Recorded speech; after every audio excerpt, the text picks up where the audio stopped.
Taste the Daily. Nagai மாவட்டம் அந்தனப்பேட்டையில் பல்வேறு அமைப்புகளைச் சேர்ந்தவர்களின் கோரிக்கைகளை கேட்டறிந்த அதிமுக பொதுச் செயலாளர் எடப்பாடி கே பழனிசாமி தற்போது உரையாற்றி முடித்துவிட்டு நலத்திட்ட பணிகளை செய்து வருகிறார். இது குறித்த கூடுதல் விவரங்களை தலைமை செய்தியாளர் ஜெயக்குமார் வழங்க கேட்கலாம். ஜெயக்குமார், வணக்கம். விவரங்களை சொல்லுங்க. வணக்கம் அருண். அனைத்து இந்திய அண்ணா திராவிட முன்னேற்ற கழகத்தினுடைய பொதுச் செயலாளர் புரட்சித் தமிழர் எடப்பாடி கே பழனிசாமி அவர்கள் 11வது நாளாக இன்றைக்கு நாகப்பட்டினம் மற்றும் திருவாரூர் சட்டமன்ற தொகுதிகளிலே, அதாவது மக்களை காப்போம் தமிழகத்தை மீட்போம் என்கிற எழுச்சி பயணத்தை தொடங்கவிருக்கிறார்கள். அதற்கு முன்பாக இந்த வேளாங்கண்ணி புனித மாதா ஆலயத்திலே சிறப்பு தரிசனம் மேற்கொண்டார்கள். பிரார்த்தனை செய்யப்பட்டது. அங்கு இருக்கக்கூடிய பங்கு தந்தைகள், அதிப தந்தை ஆசிரியர்கள் எல்லாம் அதிமுக பொதுச் செயலாளர் உற்சாகமாக வரவேற்றார்கள். தொடர்ந்து அனைத்து இந்திய அண்ணா திராவிட முன்னேற்ற கழகத்துடைய பொதுச் செயலாளர் புரட்சி தமிழர் எடப்பாடி கே பழனிசாமி அவர்கள் இந்த பகுதியில் இருக்கக்கூடிய மீனவ மக்கள் தொடர்ந்து பல்வேறு பிரச்சனைகளை முன்வைத்து வருகிறார்கள்.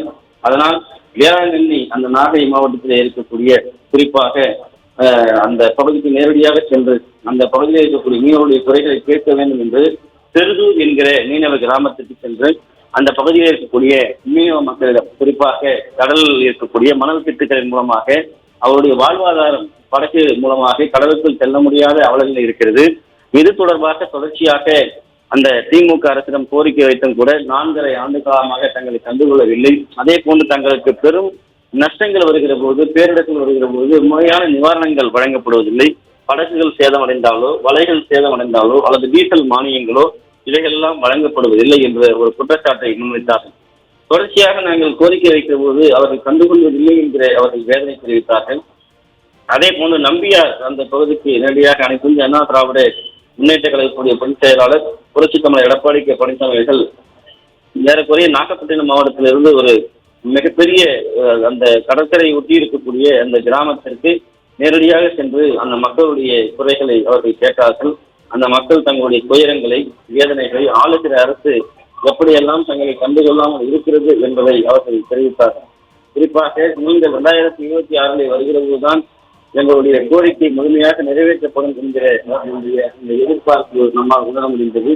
குறிப்பாக அங்கு இருக்கக்கூடிய அந்த சிறு துறைமுகம் என்பது மிக பல்வேறு முறைகேடுகளால் திமுக அரசியல் காழ்ப்புணர்ச்சியால் சரியான முறையில் செய்யப்படாமல் இருப்பதால் அந்த மிகப்பெரிய ஒரு பாதிப்பு ஏற்பட்டிருக்கிறது. 2026 அந்த சிரமங்களை முழுமையாக நீக்கி அந்த துறைமுகத்தை நிச்சயமாக நீங்கள் பயன்படுத்தக்கூடிய அளவில் செய்து வரப்படும் என்கிற கோரிக்கை வைத்திருக்கிறார். அதே போல அந்த சாலை பகுதி மிக மோசமாக இருக்கிறது. அந்த பகுதிக்கு வரக்கூடிய வாகனங்கள் மீன் பிடிக்கக்கூடிய மக்கள் அந்த மீன்களை கொண்டு சென்று வெற்றி செய்வதற்கு இயலாத விஷயம் இருக்கிறது. அதுவும் இங்கு பிரச்சனையாக இருப்பதாக குற்றச்சாட்டை தெரிவித்தார்கள். அதையும் சரி செய்து பேச முடியும் என்று தெரிவித்து 2026 அதை சரி செய்வோம் என்றால் உங்களுடைய கோரிக்கை எல்லாம் நாங்கள் கேட்டிருக்கிறோம், அவர்கள் எல்லாம் சரி செய்யப்படும் என்ற ஒரு வாக்குறுதி அளித்தார். மீனவ மக்களுடைய பிரச்சனைகள் எல்லாம் ஏற்கனவே பல்வேறு திட்டங்களை நிறைவேற்றி இருப்பதையும் அவர் நினைவு கொண்டார்.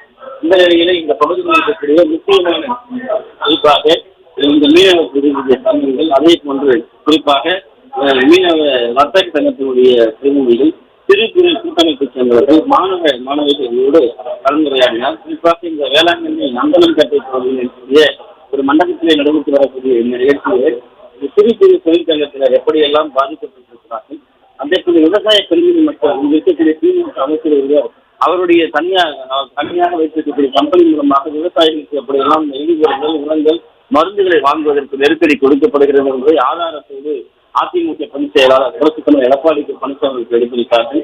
அதே போல மீனவ பிரதிநிதிகள் தொடர்ந்து கோரிக்கை வைத்தார்கள். ஏற்கனவே நாம் சுட்டிக்காட்டியது கூட அந்த கோரிக்கைகள் டீசல் மானியம், வலைகள், அதே போன்று அந்த நிவாரணம் 45 மாத கால மீன்பிடி தடைக்காலத்தில் வழங்கப்படவில்லை, நிவாரணம் முறையாக வழங்கப்படுவதில்லை, இதையெல்லாம் சரி செய்து கொடுக்கப்படும் என்று தெரிவித்தார்கள். ஒரு மாணவி, அதாவது லேப்டாப் என்பது இன்றைக்கு எக்ஸ்ட்ரா கல்வியாக இருக்கிறது.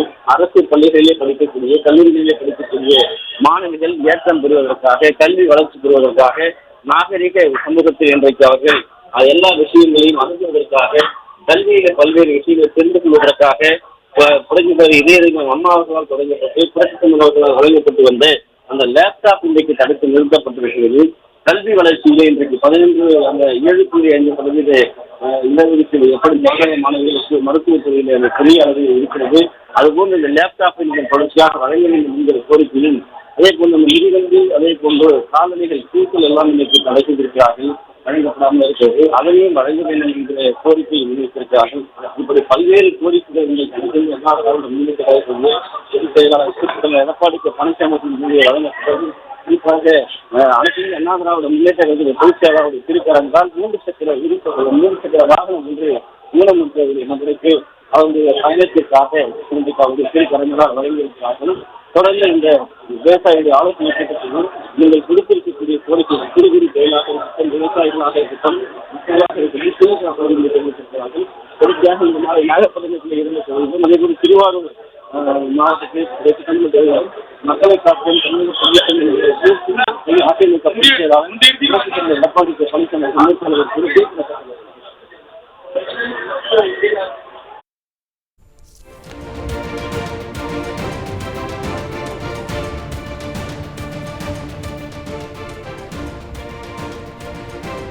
விவரங்களை வழங்கியமைக்கு நன்றி ஜெயக்குமார்.